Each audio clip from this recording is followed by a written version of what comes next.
영화에서 하는 거대로 손으로 찍어 먹으면 죽습니다.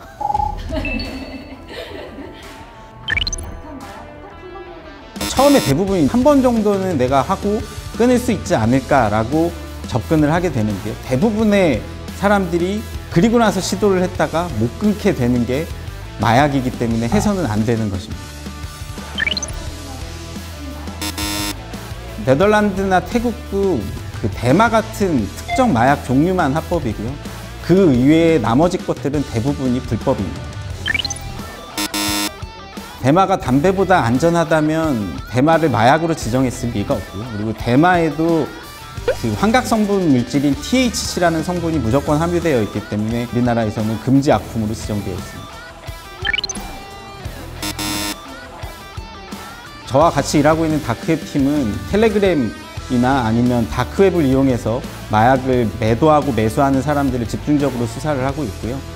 저희가 공개할 수는 없지만 다양한 수사기법을 이용해서 어떻게든 추적을 해서 검거를 하고 있습니다. 네, 안녕하세요. 저는 강력범죄수사부에서 근무하고 있는 김태호 검사입니다. 예, 맞습니다. 2월부터 강력범죄수사부에서 마약전담 검사로 근무하고 있습니다. 일단 기본적으로 그 마약 전담만 하고 있는 검사는 사실 서울중앙, 그 다음에 인천, 그리고 광주, 부산, 대구 이 정도가 이제 거의 유일하고요. 그럼 저를 비롯한 총 3명의 검사가 마약 전담 검사로 지금 근무하고 있고요. 여기 있는 게 고무 골무인데요. 저희가 경찰 송치 기록도 있고 뭐 저희가 직접 생산하는 기록도 있고 양이 많다 보니까 그냥 손으로 넘기면 굉장히 종이가 잘 안 넘어갑니다. 어떤 기록은 이렇게 얇고요. 어떤 기록은 몇만 페이지 기록도 있습니다. 그래서 그 기록을 빠르게 넘겨야 되는 면이 있어서 이런 골무는 꼭 필수 제품인 것 같고요. 이거는 저뿐만 아니라 이 법조계에 근무하는 뭐 판사, 검사, 변호사들은 다 이런 거와 비슷한 제품을 하나씩은 다 가지고 있다고 보시면 되고요. 이거는 3단봉인데요. 마약사범은 좀 위험합니다. 저희가 잡으러 갔을 때 이 사람이 현재 투약을 했던 상태일 수도 있기 때문에 그러면 이제 이 사람이 어떤 돌발 행동을 할지 모르기 때문에 저희 수사관들이 호신용으로도 하고 검거용으로 좀 필요할 때 현장에 대응하기 위해서 쓰는데요. 이렇게 해서 사용을 하게 되는 그런 구조입니다. 저희가 검거를 하게 되면 이제 소변 검사 할 때 쓰이게 되는 그 샘플 그 간이 시약기인데요. 이렇게 열어보면 여기 있는 거는 이제 총 6가지 마약류를 테스트할 수 있는 용도고요. 코로나 키트처럼 소변을 떨어뜨리면 여기 쭉 소변이 이제 요 선을 따라가면서 2줄이냐 1줄이냐 요거를 보고 양성이냐 음성이냐를 판단을 하게 되고요. 이거는 정확한 검사는 이제 그거를 채취해서 전문 기관인 국가수나 대검 과학수사부에 보내면 이제 양성인지 음성인지 정확하게 판단을 하게 됩니다. 검사들이 재판에 갈 때 이제 입게 되는 법복이고요. 법복은 주로 이제 공판 업무를 전담하고 있는 검사들이 입게 되고요. 저 같은 경우에 지금이 여기가 6번째 임지인데 6번째 임지 때마다 한 번씩은 다 입었습니다. 제가 2012년 임관할 때 하나 받았던 이거 가지고 계속 쓰는 겁니다. 그래서 이게 분실되면 아마 돈 주고 사야 되나? 뭐 이러면서 아마 그럴 거고요. 나름 또 실크로 구성되어 있어서 그냥 손빨래 하면 안 되고요. 드라이 맡겨야 됩니다. 예전에 근무했던 청에서 이거 세탁하는 지가 한 번 이슈가 됐는데 그때 공판검사가 저까지 해서 8명이 있었는데 좀 민망하긴 하지만 저를 포함한 8명 중에 4명은 단 한 번도 세탁한 적이 없었고요. 나머지 4명은 청을 옮길 때마다 한 번씩은 세탁을 했더라고요. 요거는 작년에 세탁한 법복입니다.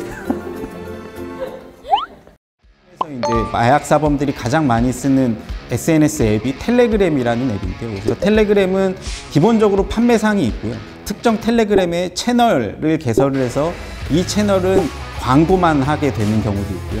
그래서 그 광고를 보고 유인한 또 다른 채널로 내지 개인 텔레그램 채팅방으로 유인을 해서 그쪽에서 판매사범이 직접 매수자들과 문자를 주고받으면서 거래를 하게 되고요. 그리고 판매상과 같이 일을 하는 소위 말하는 마약을 숨겨두는 드라퍼라고 표현을 하기도 하는데요. 그 드라퍼들이 전국에 있는 불상의 장소에다가 마약을 다 숨겨놓고 그 사진을 판매자한테 전송을 해줍니다. 그러면 그 판매자는 그 사진을 받아놨다가 매수자들이 자기한테 말을 걸면서 어느 특정 마약류를 어느 지역에서 사고 싶다라고 하면 이제 돈을 보내달라고 하고 그 사진을 전송해주는 방법으로 합니다. 그러면 이제 이 판매사범이 마약을 어디선가를 가져와야 되는데 이거는 아직까지는 우리나라에서 제조하고 있다라고는 생각을 하지 않고요. 다 해외에서 밀반입해서 들어오고 있습니다. 그래서 이 텔레그램 어떤 특정 판매자는 무조건 해외에서 이 마약을 보내줄 수 있는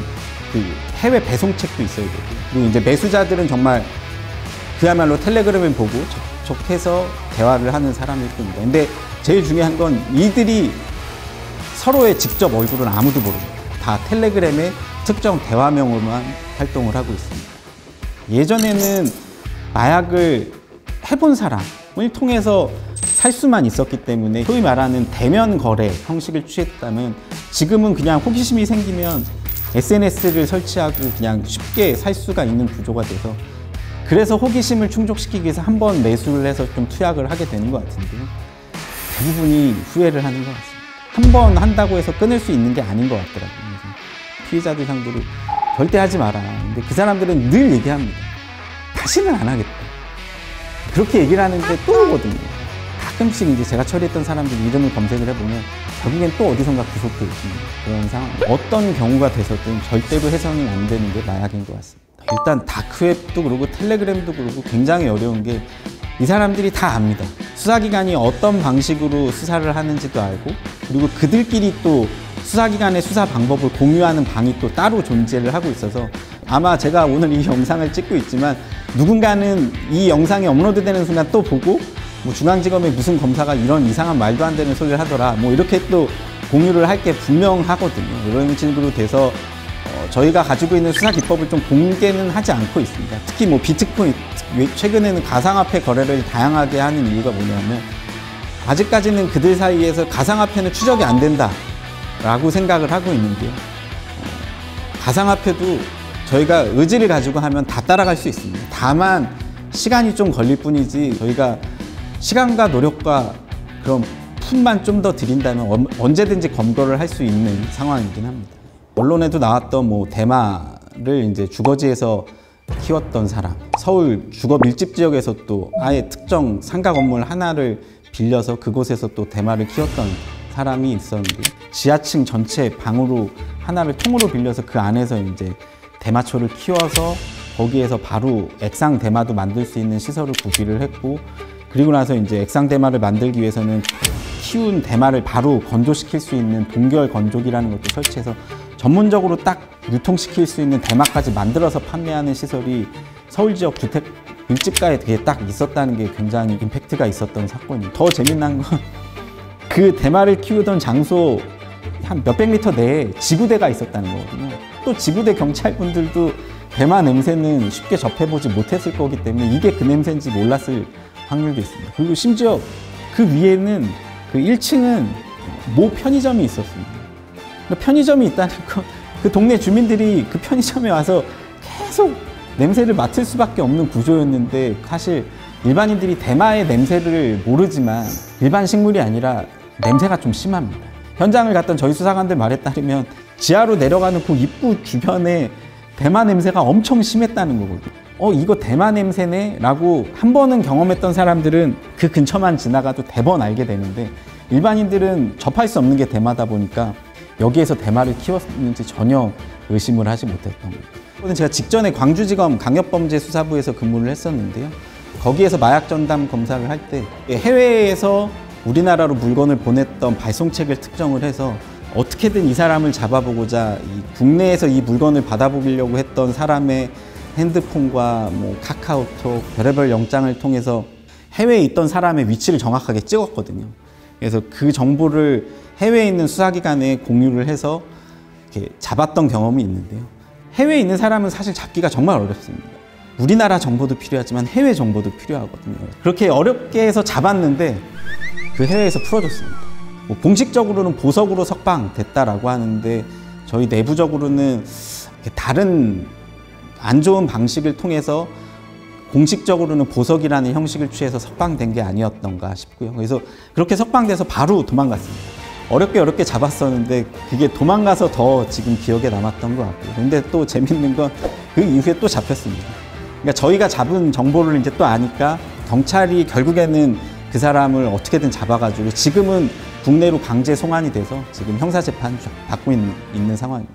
경찰이 실제 이제 위장을 해서 이제 투입이 돼서 뭐 거래를 하는 장면이 있는데 현장에 이렇게 마약을 깔아놓고 이렇게 손으로 찍어 먹지 않습니다. 손으로 찍어 먹으면 죽습니다.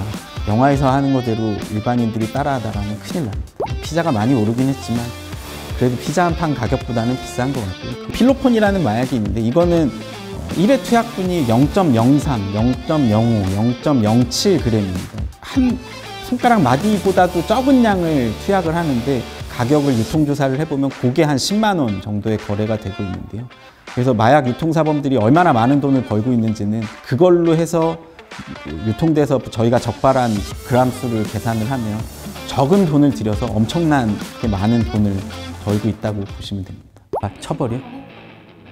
뭐 호기심에 한 번 하거나 뭐 수사기관에 와서 조사받았던 전력이 없거나 한 사람들은 선처를 해주긴 합니다. 그 이후에는 법원에서도 선처를 안 하거든요. 그때부터는 이제 교도소를 대부분 가게 되고 교도소 갔다가 나오면 또 합니다. 형량도 점점 길어집니다. 단순 투약자들은 형량이 낮은데 이제 밀수 형량은 굉장히 높고요. 매매 형량도 굉장히 높아서 이제 그 앞 단계 유통하는 데 관여하는 사람들은 처음부터 엄벌에 처해지고요. 근데 최근 서울 지역은 정말 특이한 건 정말 초범 비율이 많습니다. 특히 20, 30대 비율이 압도적으로 많고요. 이거 해서 사진 보내주면 건당 3만 원, 2만 원, 5만 원 줄게라고 하면 그냥 쉽게 접근을 하거든요. 50개를 딱 포장을 한 다음에 50개를 들고 가방 같은 데 매가지고 가서 쭉 걸어 다니면서 다 숨겨놓거든요. 그래서 나중에 재미난 게 체포가 되면요. 그 역순으로 뚜루루루 마약을 수거해서 옵니다. 정확한 기억은 안 나는데요. 한 달 정도 일을 하면 한 1,000만 원 가까이 버는 것 같아요. 그 사람들 초범이어도 그 사람들은 다 구속돼 있어요. 어찌됐든 그들 때문에 유통이 된 거라서 뭐 수사기관 입장에서는 그들을 엄벌할 수밖에 없는 상황입니다. 그 사람들이 안 숨겨놨으면 살 수가 없었거든요. 살 수가 없으면 유통도 안 되는 거라서 이 유통하는 사람들은 저희가 지금 그래서 수사기관이 어떻게든 지금 체포해서 구속하고 엄벌에 처하고 있습니다. 더 재밌는 건 그 드라퍼들이 요즘에 많이 검거되고 있는데요. 최근에 검거했던 드라퍼 중에 한 명은 자기가 숨기려고 거기 땅 팠더니 거기에 이미 마약류가 있었다는 거. 그 정도로 지금 서울 지역에 너무 많습니다. 에어컨 실외기, 하단, 흑속, 그다음에 우편함, 소화전, 뭐 전등 밑에, 뭐 그다음에 계단 난간봉, 계단 밑에, 그리고 막 이렇게 사람이 잘 없는 것 같은 장소에 방치되어 있는 도구 안에 막 들어가 있고요.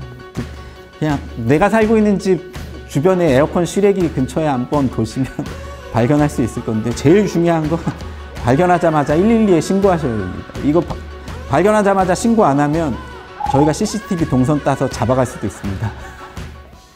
사실 펜타닐이라는 마약이 미국에서 지금 이제 그 막 좀비거리 해서 이게 최근에 나오다 보니까 이슈가 됐는데요.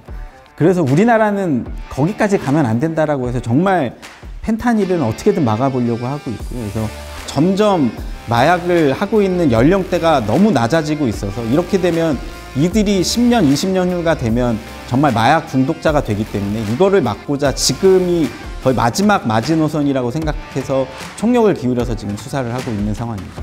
정말 밤잠도 설쳐가면서 열심히 하고 있고요. 수사기관을 믿고 조금 더 기다려주시면 감사할 것 같습니다. 공무원 근무 시간은 9시부터 18시까지입니다. 그렇지만 제가 출근하고 퇴근하는 시간은 영업 비밀입니다.